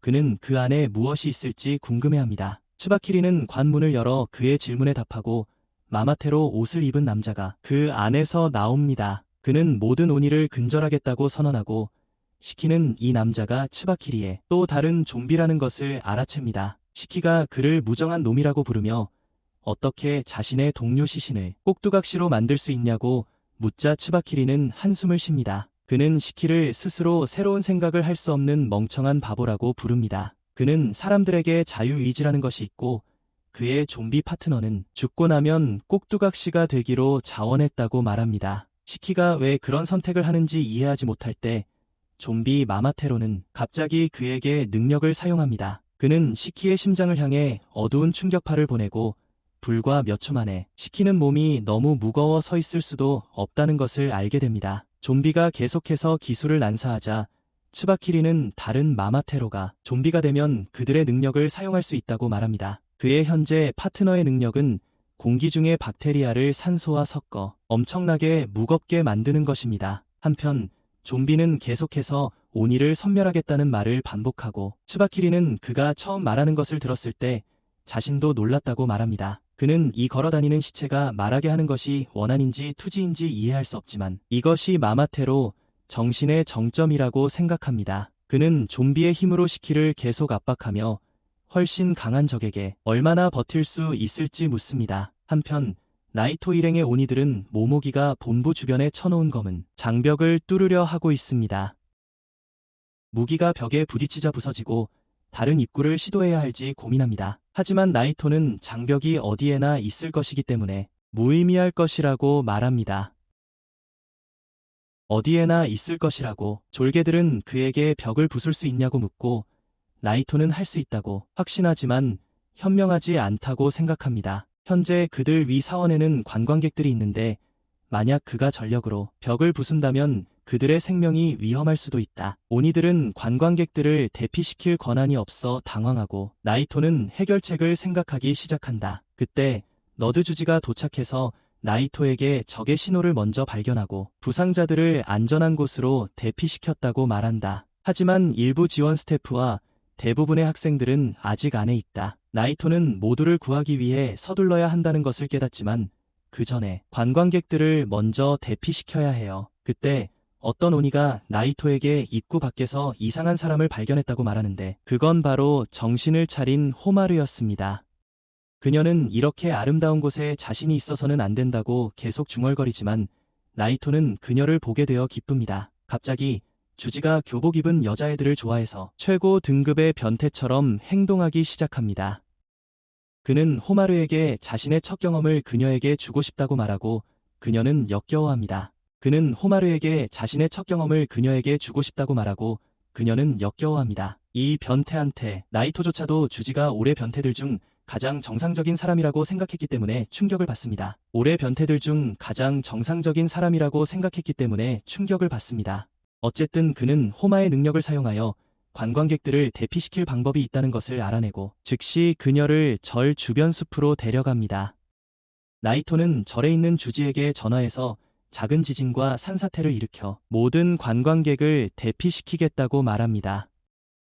주지는 이에 충격을 받지만 나이토는 작은 산사태일 것이라고 안심시킵니다. 아무도 다치지 않을 거야. 오니 병사들은 이미 사원 곳곳에 흩어져 사람들의 대피를 돕고 있고, 나이토는 주지에게 대피 후 모든 사람이 떠났는지 확인하라고 말한다. 대피 후. 그 후 그는 호마르에게 시선을 돌려 이전에 소환했던 여성 거인을 소환해달라고 부탁한다. 그것이 산사태를 일으킬 것이기 때문이다.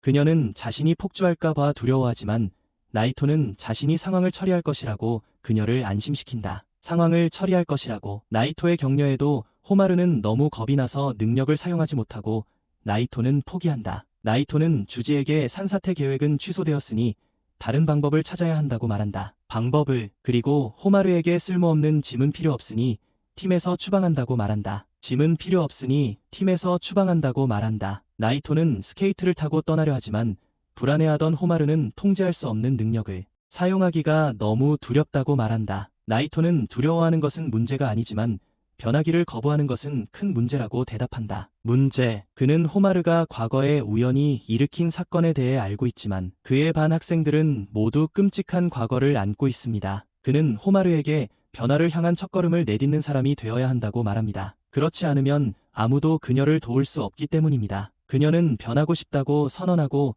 갑자기 엄지손가락을 물어뜯어 피를 뿜어냅니다. 피는 거대한 타이탄의 형상을 취하고 나이토를 공격하기 시작합니다. 공격을 피하는 사람. 여성 타이탄의 강타에 산이 흔들리고 호마는 당황하기 시작합니다. 그녀는 자신의 힘을 제어하지 못해서 미안하다고 사과하지만 나이토는 지금 그가 원하는 것이 바로 이것이기 때문에 괜찮다고 말합니다. 타이탄의 공격으로 땅이 흔들리고 거대한 산 조각들이 미끄러져 내려오기 시작합니다. 이것은 관광객들 사이에 공황을 일으키고 오니 병사들은 즉시 그들에게 대피하라고 말합니다. 모두가 도망친 것을 주지가 레이더 스킬로 확인하자 나이토는 여성 거인과 노는 것을 멈추고 호마를 기절시켜 그녀의 난동을 막기로 합니다. 동시에 진은 모모기와 싸우고 있는데 모모기는 검은 상자로 그를 밀어냅니다. 진은 그녀에게서 거리를 두기로 하지만 그녀가 뒤에 상자를 소환한 것을 알아차리지 못하고 그 안에 갇히게 됩니다. 그는 이제 상자에서 나갈 수 없고 모모기는 그에게 느리고 고통스러운 죽음을 주기로 합니다. 그녀는 상자를 줄이며 진에게 상자 안에서 으깨질 거라고 말합니다. 그것을 그는 순수한 힘으로 돌파하겠다고 말하지만 모모기는 그렇게 생각하지 않습니다. 그것이 가능하다고. 상자가 점점 더 작아지자 그녀는 뇌가 패닉 상태에 빠지기 시작한다고 말합니다. 누군가가 좁은 공간에 갇히면 사람들은 아무것도 할 수 없게 됩니다. 아무것도. 상자가 더 줄어들면 진에게도 똑같이 될 것이라고 생각하지만 그때 갑자기 그녀는 칼날이 벽에 부딪히는 소리를 듣는다. 그녀는 좁은 공간에서 그가 그럴 수 없다고 생각하지만 진은 그녀에게 더 많은 놀라움을 선사한다. 갑자기 상자가 갈라지더니 진이 나타나면서 산산조각이 난다. 등에서 튀어나온 전기톱과 함께 그는 모모기에게 옛날에 버려진 건물 환풍구에서 잤다고 말한다. 그곳은 춥고 습하고 악취가 났으며 그것과 비교하면 그녀의 집은 박스는 Z2 휴가였다. 모모기는 그것에 분노하여 다음 공격으로 그를 끝내기로 결심한다. 하지만 바로 그때 누군가 괴물에 잘린 머리를 던진다. 그것은 마마테로에게 분노한 이칼이라는 불량배로 밝혀지는데 그들이 이런 쓰레기로 자신을 죽일 수 있다고 생각했기 때문이다. 진은 이것은 자신의 싸움이니 물러나라고 말하지만 이카리는 이미 결심했다. 눈앞에 마마테로를 쓰러뜨리기로. 하지만 맘이 모모기의 계략을 본 그는 자신을 통제하지 못한다. 그는 그녀에게 단정한 옷차림에 대해 훈계하기 시작하지만 그녀는 신경 쓰지 않는다. 남자들의 시선 따위는. 이카리는 힘을 발동시키기 위해 땅에 피를 떨어뜨리지만 모모기는 먼저 두 소년을 우리에 가두기로 결정한다. 하지만 불행히도 이카리는 그녀의 공격에 비해 너무 빠르고 민첩하다. 그는 그녀의 공격을 쉽게 피하고 턱에 강한 발차기를 날려 그녀를 흔든다. 모모기는 공격을 예측하지 못해 충격을 받지만 알고 보니 이카리조차도 자신의 힘이 무엇을 할지 예측할 수 없었어요. 그의 피 능력은 그가 얼마나 화났는지에 따라 무작위적인 힘을 부여하는데 지금은 속도와 민첩성을 증가시키는 마법의 빨간 부츠를 얻었죠. 이카리는 더 좋은 무기를 얻으려면 더 화를 냈어야 했다고 생각하지만 모모기는 그가 스피드 타입의 적이고 자신은 그런 적에게 약하다고 생각해요. 동시에 장벽 밖에서는 나이토가 특수 공격을 사용하여 장벽을 파괴합니다. 그 결과 본부 전체가 흔들리기 시작하고 그는 건물이 곧 무너질 겁니다. 하지만 그는 안에 갇힌 친구들의 생명이 건물보다 훨씬 더 소중하다고 믿으며 그들을 빨리 구출해야 한다고 생각합니다.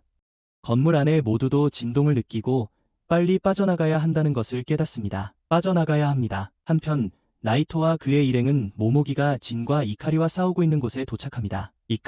나이토는 모모기에게 그녀가 지금 갇혔다고 말하고 거대한 것에 그녀의 힘을 사용한 후 계속 저렇게 싸웠으니 체력이 바닥났을 텐데 그는 그녀에게 도망칠 수 없으니 항복하라고 말하지만 모모기는 어차피 도망칠 생각 없다고 말한다. 그녀는 드레스를 벗어던지고 얇은 검은색 박테리아만 입은 채 여기 있는 모두를 죽이겠다고 선언한다. 한편 츠바키리도 시키와의 전투를 끝내기로 결심하지만 시키는 그의 중력 공격 범위에서 벗어나 굴러간다. 그는 다시 로켓 런처를 소환하여 그들을 공격하지만 좀비는 조종한다. 로켓이 그에게 닿는 것조차 막는 중력. 츠바키리는 좀비 파트너의 또 다른 기술을 보여주는데 산소를 작은 구체로 압축하여 그의 능력 덕분에 엄청나게 무거워진다. 그는 그 중력 구체를 그에게 쏘아 끔찍한 내부 부상을 입힌다. 그에게 시키가 고통에 신음하자 츠바키리는 그가 한때 역사상 가장 강한 오니 장군으로 칭송받던 키신의 아들이라는 것을 믿을 수 없다고 말한다. 그는 자신의 이야기를 믿어야 할지도 모르는 시키에게 실망한다. 하지만 이 영상은 여기서 끝입니다. 좋아요와 채널 구독 잊지 마세요. 시청해주셔서 감사합니다. 다음 영상에서 뵙겠습니다.